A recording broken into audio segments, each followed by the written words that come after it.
datang lagi. Nah, saya boleh dah nih masuk berarti nih. Pas dibawa anaknya 2, Hasan kecil ngikut lagi. Jadi Hasan Hussein ngikut. Lah, ini bawa 2, kembaran lagi. Iya, yang ini sama kembarannya namanya Hasan. Kata Sayyidah Muti'ah, ya mohon maaf belum bisa masuk juga. Karena yang kemarin saya izinin cuma Hussein. Ngapa jadi dibawa lagi Hasan? Sedangkan Hasan saya belum minta izin. Ya Allah. Akhirnya Sayyidah Muti'ah pulang lagi. Sayyidah Fatimah pulang lagi, disuruh pulang tuh nggak bisa masuk.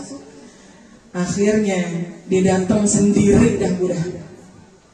Akhirnya dia mengakui, oh ternyata ini wanita solehah, bidadari bumi yang tingkat kesolehahannya ribet banget ya. Tingkat emang begitu tingkat tingkat kesolehahannya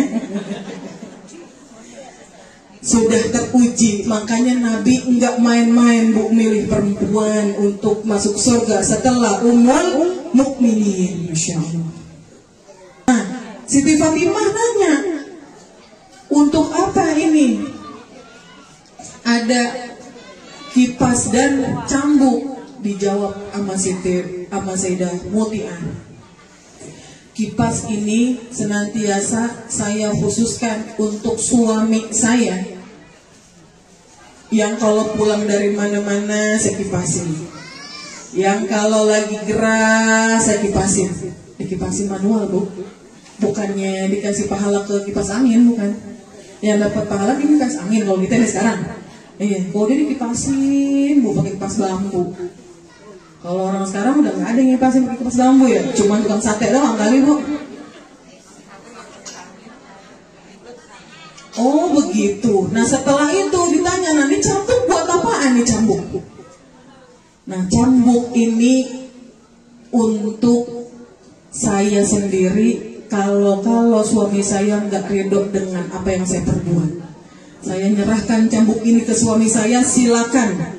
Kalau ada perilaku saya, muka saya yang masam ketika ada di hadapan suami saya, maka suami saya halal buat mencambuk saya. Masya Allah. Coba dulu. Begitu. Ditanya buat apaan nih pisau ada di meja makan, apa buat memotong timun, apa buat motong apel? Ternyata bukan. Kata Sayyidah Muti'ah, pisau ini senantiasa saya siapin kalau aja suami saya sakit hatinya atas ucapan saya. Saya siap lidahnya dipotong sama suami saya kalau saya menyakiti hati suami saya. Saya yakin disitulah letak sakinah, mawaddah dan rahmah. Sakinah biar ada ketenangan dalam rumah tangga, mawaddah ada ketenteraman dalam rumah tangga. Nah tingkatan rumah tangga tertinggi yaitu rahmah. Ya Bu, tingkatan rumah tangga tertinggi yaitu empok. Bangga juga orang-orang yang bisa mempertahankan rumah tangganya sampai menua bersama. Sampai mungkin kita dulu ngelihat suami kita kenalnya. Dulu ibu-ibu kalau ngomongin cinta deg-degan kagak? Hah? Dulu zaman baru ngintip-ngintip di bilik Bu, ya datang kita ngintip di hording-hording gitu Bu, ya deg-degan kagak? Hah? Deg-degan. Sekarang tahankan rumah tangga itu, apalagi yang pengantin lama nih semua saya lihat kebanyakan pengantin lama semua nih emang Bu, yang tingkatan rohmahnya udah tinggi, tingkatan ngenesnya udah tinggi. Coba disuruh nginep sama anaknya, yaudah mah nginep dah di rumah saya. Iya, nginep di rumah saya yuk. Padahal rumah anaknya bu gede daripada rumahnya, tapi tetap aja enggak baba lu kesianan lu di rumah. Tuh, tingkatan rohmah bu. Dulu suaminya mungkin masih pada keker-keker, gagah. Ya. Ibu-ibu demen. Sekarang udah ngomongnya makin gagah ya bu, jangan loyo. Kan jadi doa loh ya. Dulu sedang muda-mudanya, sedang gagah-gagahnya. Ya, sekarang udah ya udah sedikit loyo dah gitu ya, yang enak dah bu. Ya. Coba apa iya kita mau tinggal? Kagak, itu tingkatan rohmah. Itu yang namanya tingkatan rohmah bu. Begitu juga bapak-bapak, Pak. Ajak ngomong juga dah bu, kasihanan. Kita tanya bapak-bapak nih, Pak. Kalau istrinya di rumah, istrinya udah nggak secantik dulu, udah nggak secantik dulu ya bu. Iya Pak ya. Kira-kira mau ditinggal apa enggak? Kata bapak-bapak, kaget gue takut. Oh, masih cantik tuh. Bapak-bapak jawabannya yakin bu. Dulu apa sekarang gak ada bedanya. Yang begitu tuh udah menjalankan tingkatan rohmah. Tuh yang dicontoh. Ibu-ibu pada kurang yakin sih.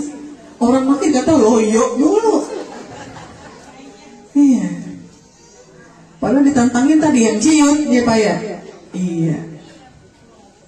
Nah itulah tingkatan rohmah tertinggi, yaitu udah dah. Emang kita mau pulangin sama bapaknya udah pada di balik papan. Ini papan semua nih ya. Nah, iya kita doain juga nih biar matitung, masya Allah, biar lancar usahanya, berkah usahanya, biar lancar terus buat kemaslahatan umat. Dan juga nih biar berkah nih RT 10 tadi sama 12 ya. 10-11. Iya. Bu RW berapa bu? Oh RW 2, masya Allah. Biar pada berkah di kampungnya, diadain maulid, masya Allah. Biar pada yang lagi sakit, biar pada Allah angkat penyakitnya. Karena memang benar bu, salah satu menghadiri majlis maulid yaitu asyifa minal amrod. Adanya suatu obat dari segala penyakit. Salah satunya dengan kita menghadiri majlis maulid. Ya, sebegitu pentingnya. Nih ibu-ibu duduk, bukan sekedar duduk nih bu. Anna iblisa, bahwasanya iblis ranun min arba'ati rannatin. Saya kasih tahu. Anna iblisa ranun min arba'ati rannatin, bahwasanya iblis itu selama dia hidup berteriak 4 kali. Iblis, kenal iblis bu? Iya, siapa iblis? Babaknya lagi babanya. Ya ngomong setannya dari hati banget. Setan begitu banget bu. Yang pertama hina lu'ina. Yang pertama dia nangis ketika dilaknat sama Allah. Wahina ukhbito, yang kedua setan nangis ketika dia diusir dari surga. Wahina unzilat suratul Fatihah, yang ketiga dia nangis, setan teriak-teriak ketika turunnya surah Fatihah. Nah yang terakhir setan teriak-teriak ketika apa? Inda maulidur Rasul sallallahu alaihi wasallam, ketika diadakannya maulid Nabi besar Muhammad sallallahu alaihi wasallam. Setan teriak-teriak bu. Ini malam kita masya Allah yang hadir ada 7.000 orang. Nih yang datang nih hari ini yang hadir 7.000 orang. Iya masya Allah. Sampai berebut mau duduknya gak kebagian bu.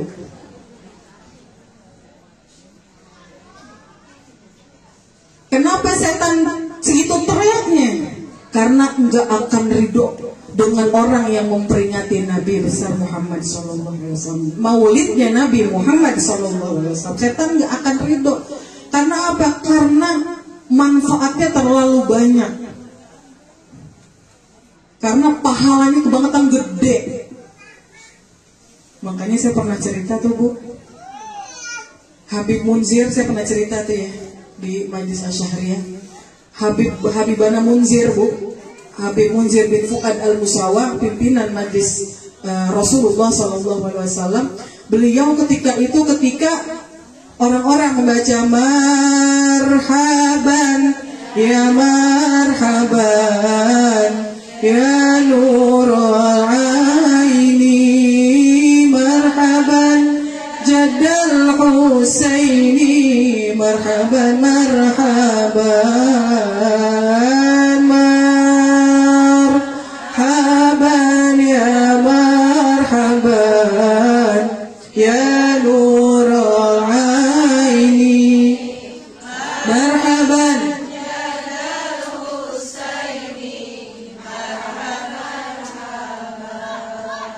ketika selesai mahallul qiyam, membacakan, menghormati dan nunggu kehadiran Nabi Muhammad SAW.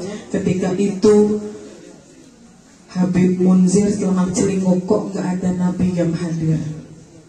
Nabi pandangannya kepada siapa Bu? Kepada ahlul khidmah, orang yang membantu menyelenggarakan peringatan Maulid Nabi besar Muhammad SAW.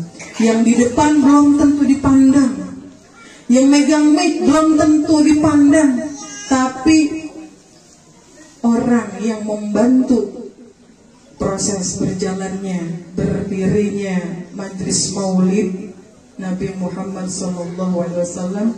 Ketika itu Nabi mandang orang-orang yang pasang tenda, orang yang bantu ngatur parkiran, orang yang bantu ngatur tutup jalan, sound system, semuanya Bu. Taman-taman nih begini nih, ya Allah, mendapatkan pandangan khusus dari Rasulullah SAW. Yakinlah apa yang kita peringati malam hari ini benar-benar menambah keberkahan buat kita semua. Amin ya rabbal alamin. Jalan-jalan ke Ciawi, lihat sawah dipanenin. Bu, ini baru kenal Ustazah Betawi. Hati-hati entar ngangenin. Kurang lebihnya mohon maaf ya Bu, kalau ada salah kata, salah perbuatan, mohon dimaafin. Mudah-mudahan silaturahmi ini bisa manjang ke depannya, bisa nambah panjang umur, nambah ilmu, nambah berkah rezeki, lunas utang-utang semuanya. Hilangnya kencang banget ya. Mudah-mudahan yang lagi sulit, yang punya urusan semuanya, mudah-mudahan Allah mudahin urusannya semuanya. Bijahid Nabi Muhammad SAW. Al-Fatihah. A'udzubillahi minasyaitonirrajim. Bismillahirrahmanirrahim. Alhamdulillahi rabbil alamin, arrahmanirrahim, maliki yaumiddin. Iyyaka na'budu wa iyyaka nasta'in. Ihdinas siratal mustaqim. صراط الذين أنعمت عليهم غير المغضوب عليهم ولا الضالين آمين ربي فانفعنا ببركتهم واهدنا الحسنى بحرمتهم وأمتنا في طريقتهم ومعافاتهم من الفتن. Kurang lebih mohon maaf. Hadana Allah wa iyyakum ajma'in. Assalamualaikum warahmatullahi wabarakatuh.